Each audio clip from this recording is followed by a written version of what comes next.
Page 31. Reading. Hi, Lovo. How's it going? Not bad, I guess, but I never get to sleep. I am in over my head in history. This morning, my history professor was talking about heroes in the American West. He described a woman who was a great shooter. Was he talking about a basketball shooter? What was he meaning? Americans don't ask, what was he meaning? Instead, they ask, what did he mean? Okay, what did he mean? I bet he was talking about Annie Oakley. She was one of America's best marksmen. She shot a gun, not a basketball. She was a colorful character in American history. Let me tell you what I know about her. Annie Oakley, famous American marksman, 1860 to 1926. Annie Oakley was a famous American cowgirl. She was a tiny, tough woman who was only 5 feet tall and weighed 100 pounds. She became famous because she could shoot a gun better than any other person of her time. As a child, Annie was not always happy. Annie's family could not take care of her, so they sent her to live with another family, called a foster family. She did not like her foster home. They did not give her enough to eat. They made her work very hard, and they beat her every day. She missed her brothers and sisters, too. She left that unhappy place in the middle of the night and took a train back to her home. Annie never forgot her sad childhood with the foster family after she returned to live with her real mother again. Her family was very poor, so Annie helped them. Her mother tried to teach her how to cook and sew, but Annie wanted to practice shooting her gun at all hours of the day and night. She went hunting every day. She usually brought home more meat than they could eat. The family sold the extra meat. Then they bought flour, sugar, and salt. Those were the only things that Annie didn't shoot for her family. To earn more money, Annie sold pheasants to a hotel in Cincinnati, Ohio. She shot each pheasant with one shot in the center of the head. The shot was always in the same spot. The birds came to the hotel in perfect condition. There wasn't any meat spoiled because of the gunshots.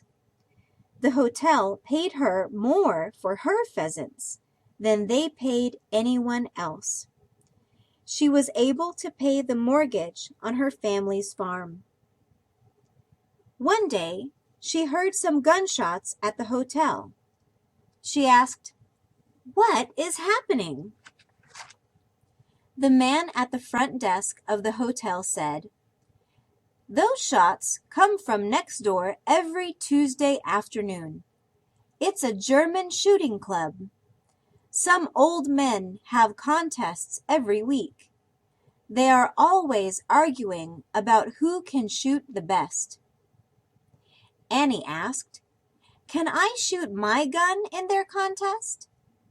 The man answered, "No, you can't. Only men can go into their club." Annie Oakley shot at another shooting range and finally won the respect of other marksmen. She hit her target every time. She could shoot moving wooden ducks and ringing bells. When she had a rifle in her hand, she never missed. At any shooting club, she always got a perfect score. Finally, the men wanted her to have a shooting match with America's best marksman, Frank E. Butler. Frank and Annie agreed to have a contest to choose the best marksman in America. She won because she did not miss any of the clay pigeons. Frank Butler lost the shooting match because he missed one of the 6 clay pigeons. Annie and Frank got to know each other. He did not mind that he lost the contest because he liked Annie. He thought that she was a real prize. Annie became Frank Butler's wife.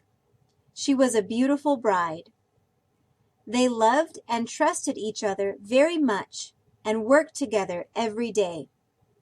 They joined a famous show, Buffalo Bill's Wild West Show. This show traveled around the United States and even to Europe to show people what life was like in the American West. In Buffalo Bill's Wild West Show, they performed in shooting contests all over the West. Everyone loved Annie. She shot the ashes from a cigarette in Frank's mouth. He was not nervous because he knew that she never made a mistake. She had a tiny face, but she had a big smile. People could not believe their eyes when she shot the target while she was turning cartwheels. Many people called her Little Sure Shot. This country girl from a poor family became the most famous woman in America during the 19th century. She never forgot her poor childhood and remembered the poor children in every city. She gave them tickets to her show. She paid for the education of 18 girls. Her heart was as big as her talent.